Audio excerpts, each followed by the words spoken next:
Prepare-se para o Enem, pois seu sonho tem que continuar. Se você consegue sonhar, você consegue realizar.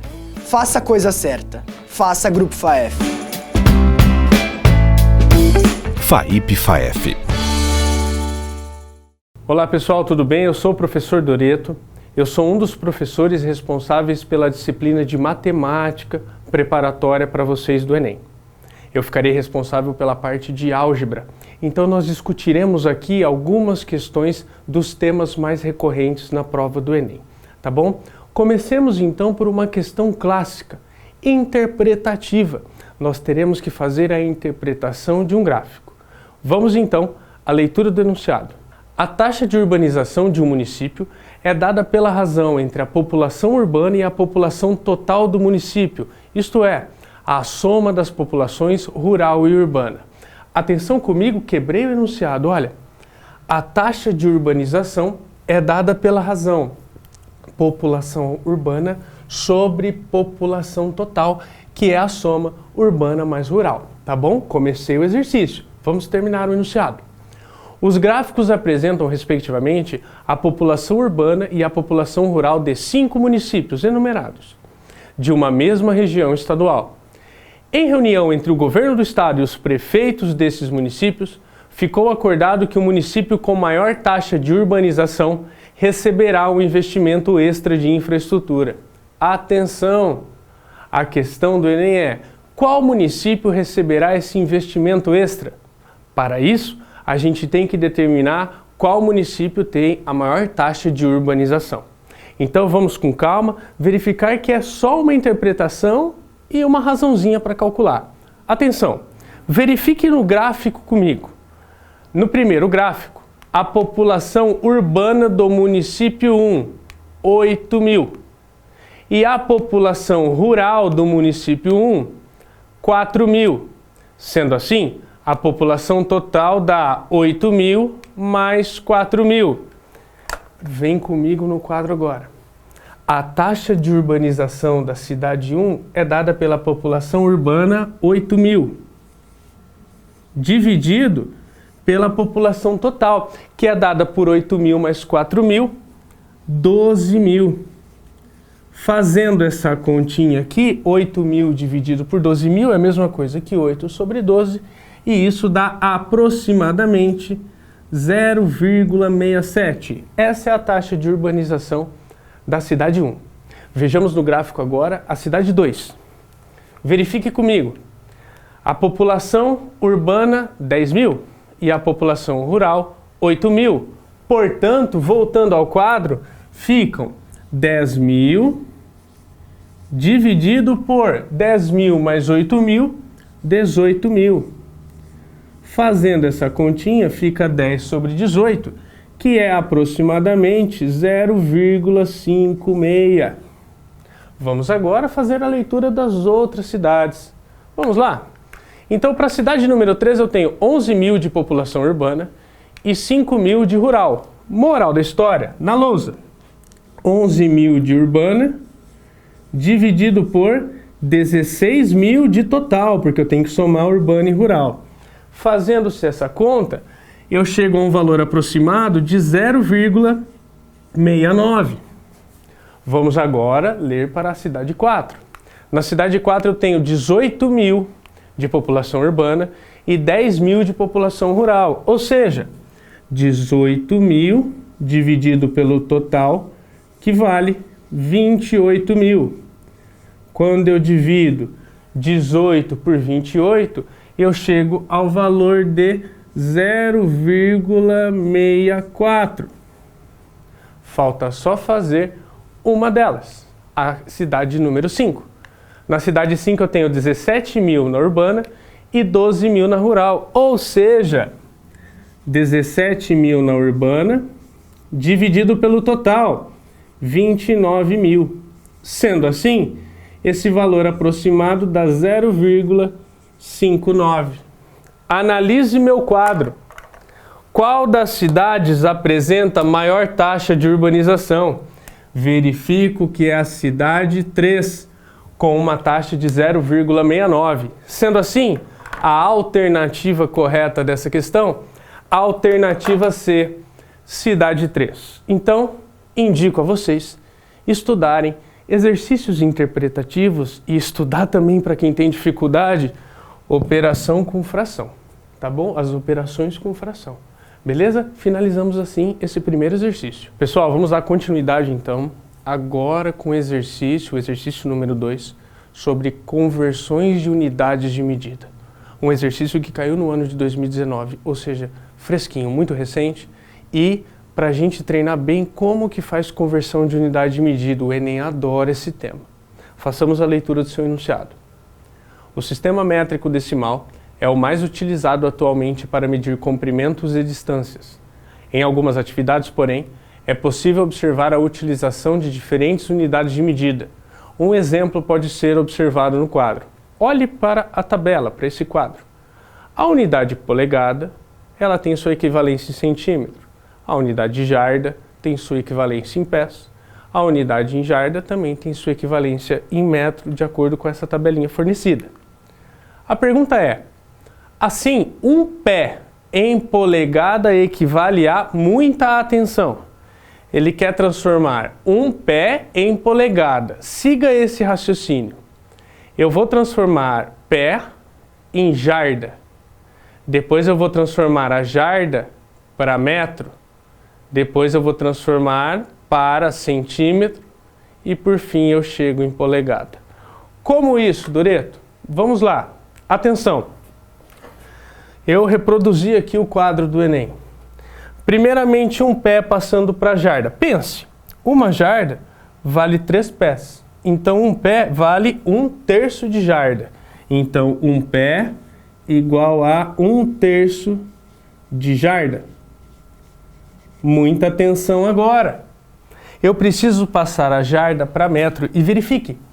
Uma jarda vale 0,9144 metro. Ou seja, 1/3 de 0,9144 metros. Opa, essa continha dá para fazer. 0,9144 dividido por 3 dá 0,3048 metros. Porém, falta agora eu passar para centímetros. Como, Doreto? Corre 2 casas para a direita, é só multiplicar por 100. Correndo 1, 2, eu chego a 30,48 centímetros. Estou terminando. Eu sei que um pé vale 30,48 centímetros e eu sei a relação de polegada e centímetros. Verifique. Uma polegada, de acordo com o enunciado, equivale a 2,54 centímetros. A quantas polegadas X equivale o valor de 30,48 centímetros? Regrinha de 3 básica. Multiplique em X aqui, eu chego o quê? 2,54 vezes X igual a 30,48. E para terminar, passe o 2,54 dividindo. Portanto, o X vai dar 30,48 dividido por 2,54. E esse valor dá quanto? 12. 12 o quê? 12 polegadas. De novo, revisão rápida. Passei de pé para jarda, de jarda para metro, de metro para centímetro e de centímetro para polegada. Voltemos ao nosso enunciado.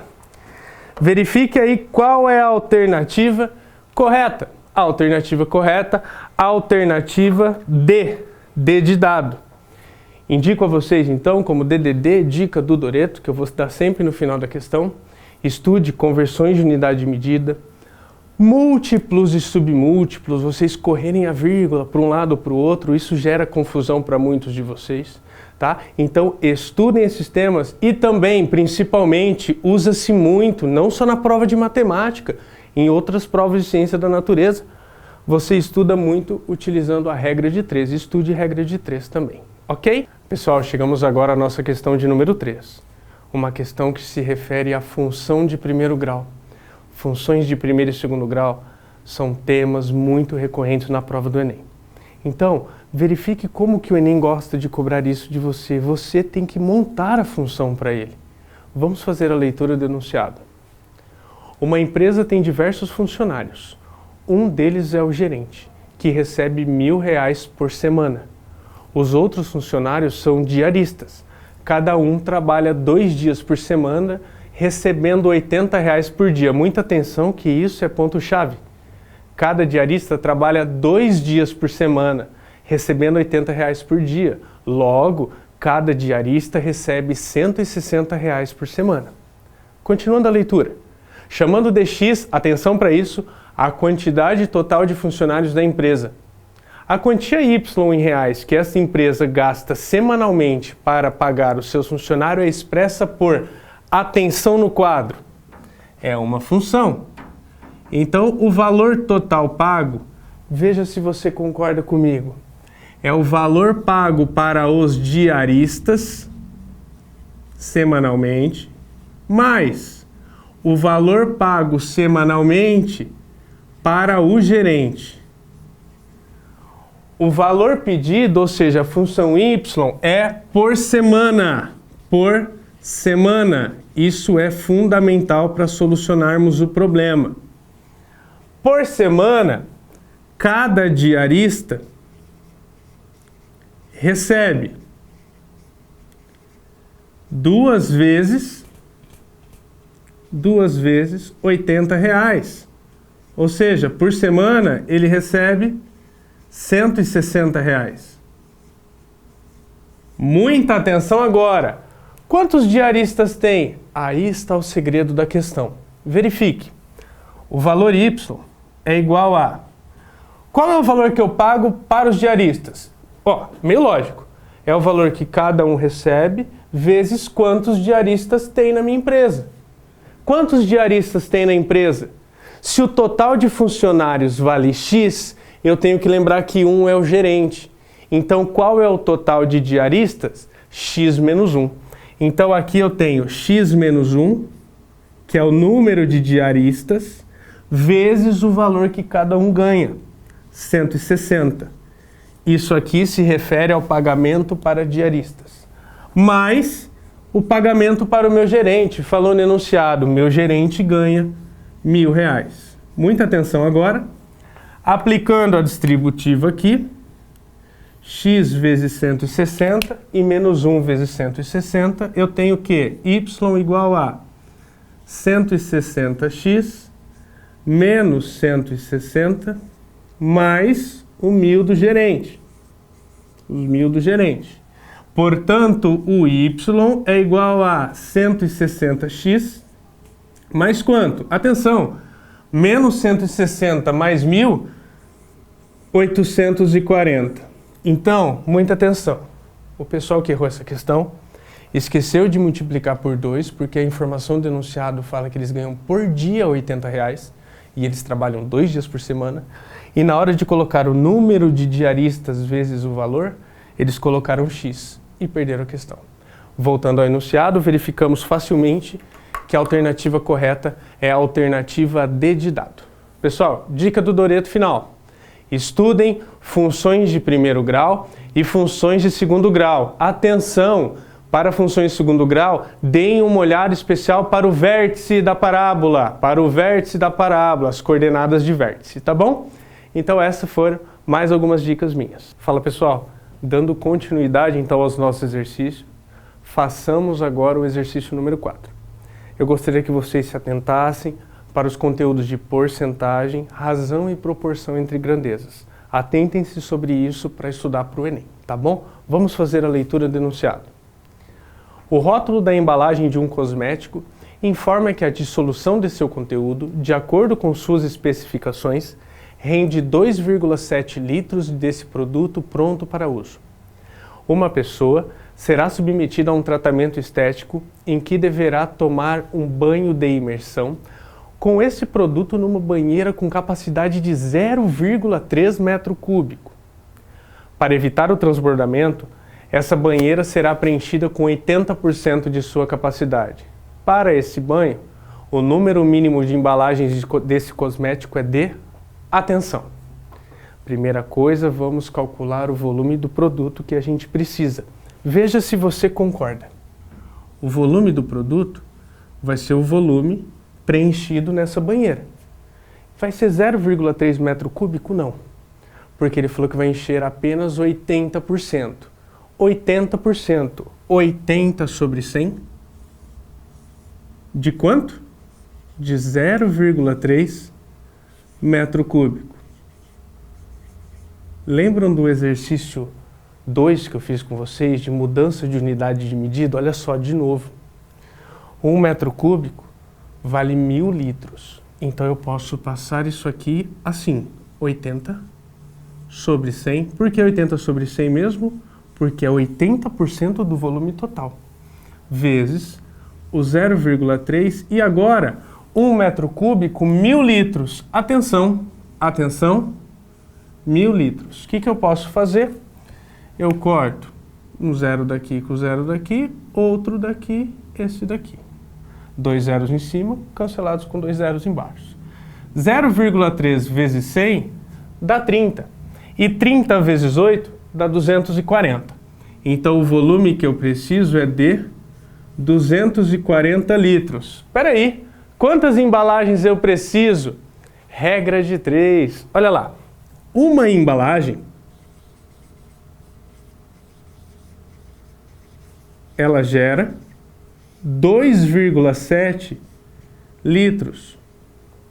Quantas embalagens geram 240 litros?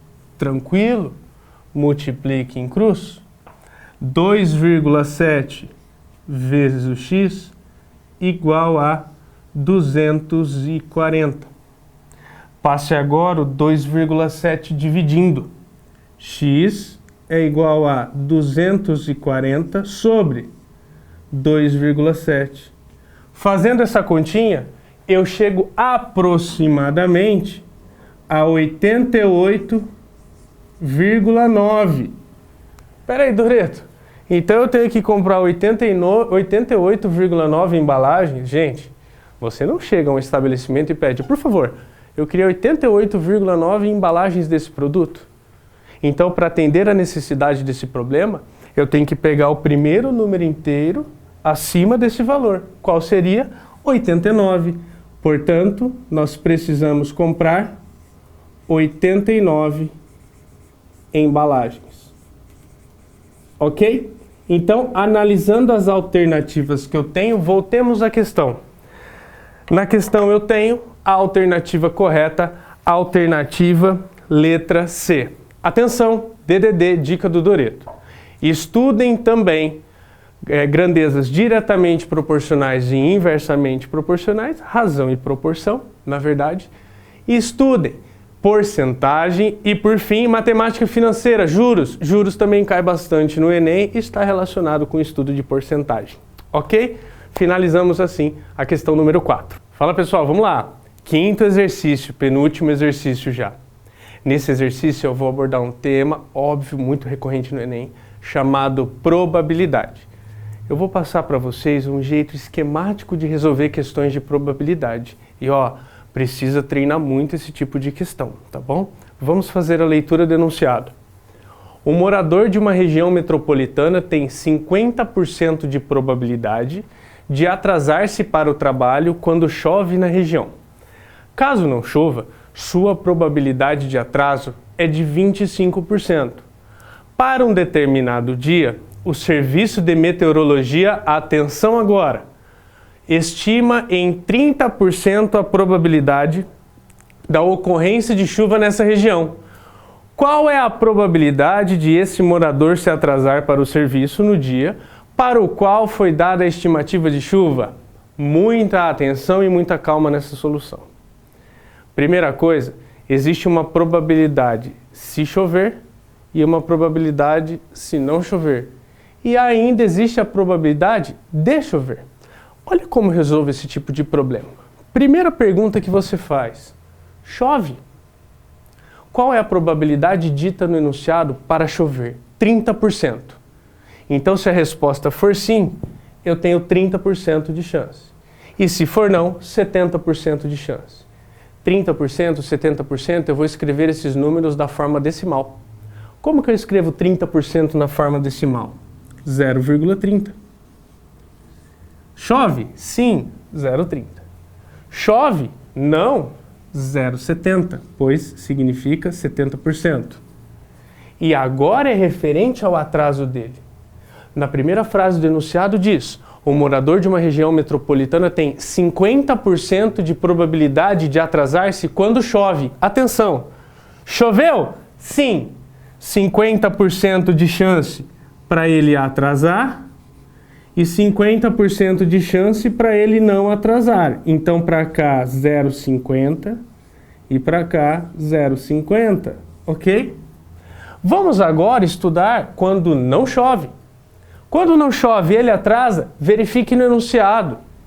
Para um determinado dia, o serviço previu 30%, só que ele diz o seguinte: quando não chove, a probabilidade de atraso é de 25%.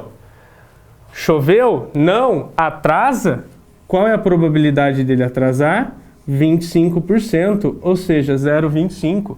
Dele não atrasar, ou seja, 0,75. Pessoal, eu montei o esquema total do enunciado.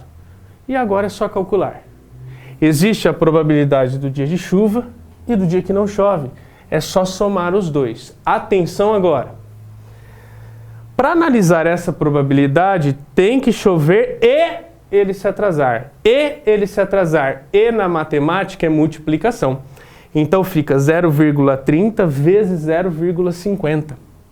0,30 vezes 0,50. Mais, porque tem a probabilidade de não chover. 0,70 vezes 0,75. Por que vezes, Doreto? Porque é E. E na matemática é vezes. Chove e se atrasa. Então deu 0,70 vezes 0,25. De novo, quando eu percorro o caminho desse raciocínio, multiplica.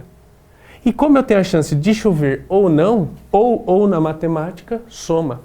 0,30 vezes 0,50, eu chego a 0,150. Mais 0,70 vezes 0,25, 0,175. Moral da história, somando isso aqui, eu tenho como resultado 0,325.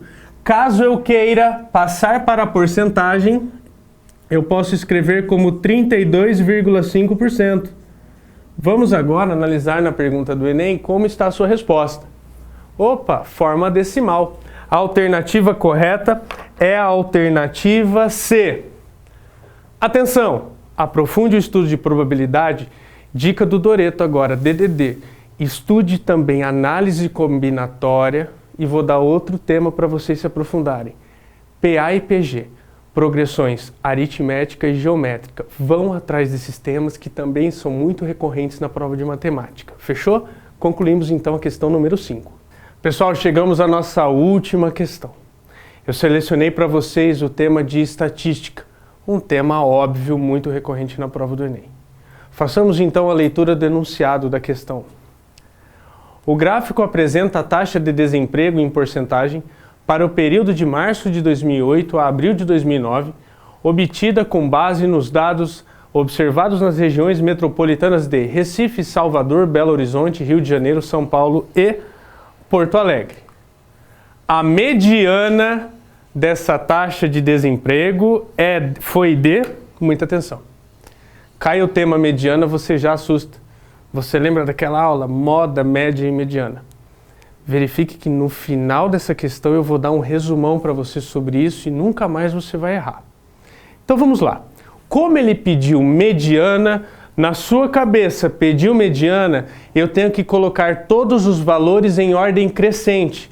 Vamos olhar novamente para o gráfico?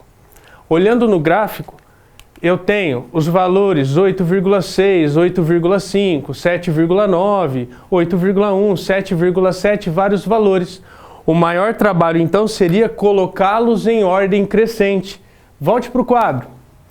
Veja aqui, coloquei todos os valores em ordem crescente. Agora fica fácil. Você tem que buscar o termo central dessa distribuição. Pense comigo o seguinte. 1, 2, 3, 4, 5, 6, 7, 8, 9, 10, 11, 12, 13, 14. 14. Divida 14 por 2. 7. 1, 2, 3, 4, 5, 6, 7. Aqui, então, eu tenho a divisão igual do número de elementos para um lado e para o outro. Não peguei nenhum valor, porque é uma distribuição par. Então, pegue esse vizinho e esse vizinho, que ficaram do meu centro. Faça a média deles, ou seja, some-os e divida por 2. Então, ficou 7,9 mais 8,1 sobre 2. 7,9 mais 8,1 dá 16. E 16 sobre 2 dá 8. Ou seja, como está em porcentagem, a resposta dá 8%. Vamos à alternativa do exercício. Voltando à nossa questão, alternativa correta, alternativa B. Resumão agora de moda média e mediana. Muita atenção comigo. Coloquei hipoteticamente aqui as notas de um dado aluno, em português, matemática, física, química, biologia, história e geografia. E aí eu pergunto para você, qual foi a média aritmética dessas notas? Vocês já fizeram muito esses cálculos para verem se passaram de ano ou não, que eu sei disso. Então, para você fazer uma média de todas as disciplinas, é só somar todos os valores e dividir por quantas disciplinas eu tenho. Ou seja, para definir a média aritmética desse aluno, é só eu fazer a soma de todos esses valores, 6 com 8, com 8, com 7, com 8, com 7, com 5, que dá 49, esse é o valor da soma, e dividir por quantas disciplinas eu tenho. Eu tenho 1, 2, 3, 4, 5, 6, 7. 49 sobre 7, 7. Pronto, achei a média aritmética dessas notas. Surge outra pergunta, qual é a moda? A moda é o número que aparece com maior frequência. Olhe para a tabelinha e veja qual número se repete mais. Olha só, o 7 aparece 2 vezes, mas calma aí, o 8 aparece 3 vezes.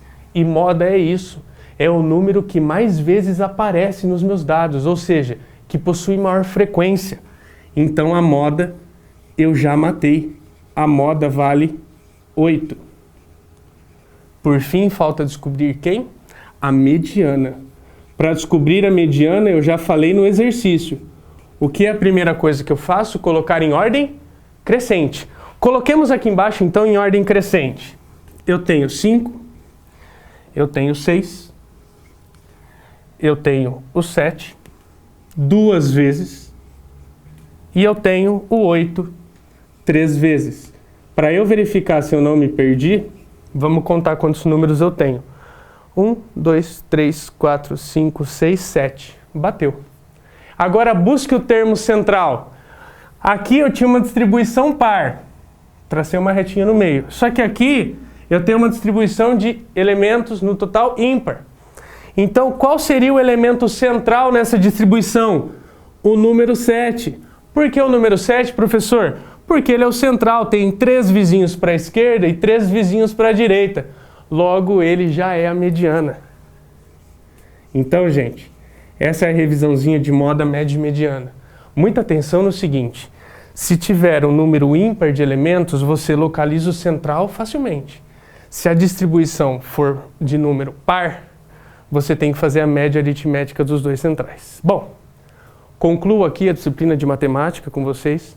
Espero que vocês aprofundem nas questões e treinem também os diversos temas que eu acabei citando. Queridos alunos, muito obrigado pela companhia. Foi um prazer gravar esta videoaula para vocês. Espero que tenham um ótimo desempenho no Enem. Se você quiser ter acesso ao material teórico a partir do qual houve embasamento para a preparação dessas aulas, é só procurar com o pessoal do Grupo FAEF por meio do WhatsApp 14 99600 7788. E lembrando, bem agora, após a finalização deste vídeo, haverá live no Instagram da FAIP, @FAIPMarília, na qual ocorrerá o sorteio de vários prêmios como tablet, almoço em restaurantes e bolsas de estudo. Mas muita atenção, somente vão concorrer aos prêmios aqueles que, além descritos, estiverem presentes na live. Então corre lá na live da @FAIPMarília, que o pessoal da FAIP vai explicar tudo certinho e realizará o sorteio. Um grande abraço e lembre-se, o Grupo FAEF prepara você para o Enem e para a vida.